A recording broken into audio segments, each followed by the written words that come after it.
Irmãs e irmãos caríssimos, bem-vindo a mais esse encontro com a Palavra e que a bênção de Deus Pai e a luz do Espírito Santo nos acompanhe nesta meditação e nesta reflexão. Semana passada estávamos falando justamente da palavra ecologia. O que é que nós entendemos por casa? Que tipo de casa queremos? Em que casa queremos viver? Não podemos esquecer que nossa sociedade continua dividida, usando a terminologia antiga da escravidão, continua dividida em casa grande e em senzala. Há os países da casa grande, chamados ricos, desenvolvidos, e a grande senzala, os países mais pobres, países mais explorados, como, por exemplo, grande número de países da África, inclusive da nossa América Latina. Enquanto nós não tivermos claro qual é a casa que a humanidade quer construir, não adianta discutir como vai ser tratado o nosso quintal. O que é que nós vamos fazer com a natureza? Porque tudo aquilo que a natureza nos dá, no seu imenso amor, na sua grande riqueza, vai ter que ser depois colocado a serviço da casa grande em prejuízo da senzala. Então não adianta. E nisso a Bíblia é fundamental. Ajudar-nos a pensar o que é casa. Casa não é o palácio dos poderosos. Casa não é o armazém dos magnatas, dos empresários, dos bancos. Casa não é o quartel dos poderes militares. A casa é a casa comum, usando o imaginário bíblico, a tenda onde todos os povos se encontram, sentam ao redor da mesma mesa, vivenciam uma mesma vida onde todos têm os seus direitos. Porque todos somos imagem do Deus vivo. Todos e todas. Por isso nós precisamos discutir do ambiente, do quintal, depois que tivermos claro qual é a casa em que nós queremos viver. E aqui nós vamos buscar a memória que a Bíblia nos traz dos mais pobres. A primeira página da Bíblia, apesar de muitos estudiosos dizerem que é página de origem sacerdotal, nasce no exílio, quando o povo estava vivendo uma situação de desespero muito grande. E no meio desse povo, um grupo significativo que tinha sido levado ao exílio como parte do botim, como saque, as mulheres e os pobres, que não gozaram do direito de prisioneiro, como por exemplo gozaram os prisioneiros soldados da elite que foram mantidos em campos de concentração. Essas pessoas, mulheres e pobres, foram vendidos como escravos.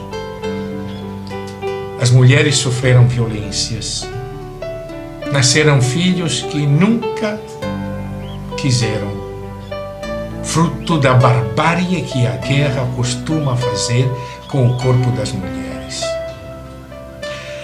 Destas mulheres sai uma reflexão profunda que é contida nos capítulos de 40 a 55 do livro do profeta Isaías, conhecido como Segundo Isaías.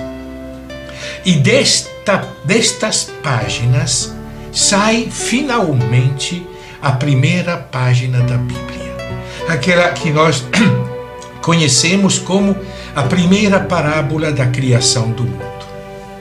Usei a palavra parábola porque é muito importante. O que se diz na primeira página da Bíblia não é uma memória de um cientista que quer explicar como foi, quando foi que o mundo foi criado ou como tudo começou. Não, é uma reflexão teológica diante de uma realidade que é violenta sobre os pobres e as pobres que estão no exílio. É que estão vendo situações de desespero simbolizadas em 3 palavras fundamentais na memória bíblica: trevas. Deus nos colocou nas trevas, não tem luz no fim do túnel, não estamos enxergando por onde sair. Trevas, abismo, fomos submergidos pelas águas, tentamos sair, mas não tinha como, e deserto. Trevas, abismo, deserto são as realidades que descrevem a situação de violência e de opressão vivenciada no exílio por estas pessoas. E é bonito quando a gente lê na primeira página da Bíblia, justamente no primeiro versículo, a memória destas 3 palavras.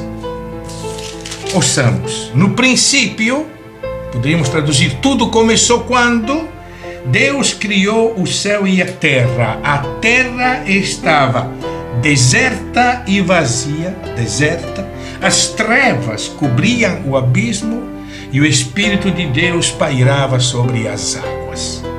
Trevas, deserto, águas.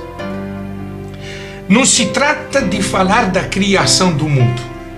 Não venha me perguntar como é que existia trevas, existia água, existia deserto, existia terra antes de tudo começar. Não é uma leitura científica, é uma reflexão teológica profunda. Quando tudo começou, o que Deus encontrou na frente foi a morte. E a morte simbolizada por essas 3 palavras, trevas, deserto e água, porque ninguém vive nesta situação. Sem luz ninguém vive, nas águas submersas nós humanos não vivemos, no deserto também. E quando Deus encontra a morte na sua frente, Deus vence.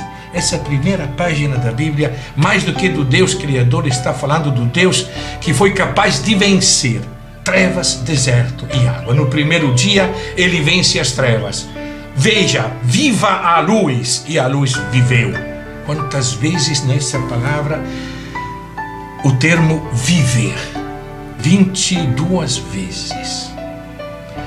A tradução nossa não reflete a tradução literal, seja a luz, mas no hebraico era viva a luz.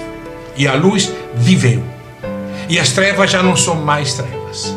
E as trevas são separadas da luz. No primeiro dia, as trevas são derrotadas. No segundo dia, nas águas é colocado o firmamento. E as águas também são dominadas pelo firmamento. No terceiro dia, o deserto vira terra fértil, terra de onde nasce árvores e relva. Deus, em 3 dias, venceu os grandes inimigos. Só que essa luta tem que continuar ao longo dos séculos. Então Deus precisa criar os seus exércitos, assim o chamará a Bíblia, que vão ajudar a manter sua vitória contra as trevas, contra as águas, contra o deserto. E no 4º dia Deus cria o sol, a lua e as estrelas, os exércitos da luz, para que a luz sempre seja vitoriosa e as trevas sejam derrotadas. E no 5º dia Deus cria os peixes das águas de baixo e os pássaros das águas de cima. Exércitos de Deus para manter a vida no meio das águas. E no 6º dia Deus cria os animais, os seus exércitos, para que a vida continue se multiplicando. E para concluir a sua obra, Deus cria o homem e a mulher. Poderíamos dizer comandantes deste exército de Deus, para que ao longo dos séculos continuem a mesma missão de Deus: controlar a terra, controlar os animais, cuidar deste exército todo, para que as trevas, o deserto e o abismo não tenham a última palavra. Esta é a nossa missão. Esta é a missão de quem, feito imagem de Deus, homem e mulher, lutam para que toda vez que na nossa frente encontrarmos alguém que vive situações de morte, de deserto, de trevas, de abismo, nós possamos ser sinais de vida. Continuaremos no próximo encontro.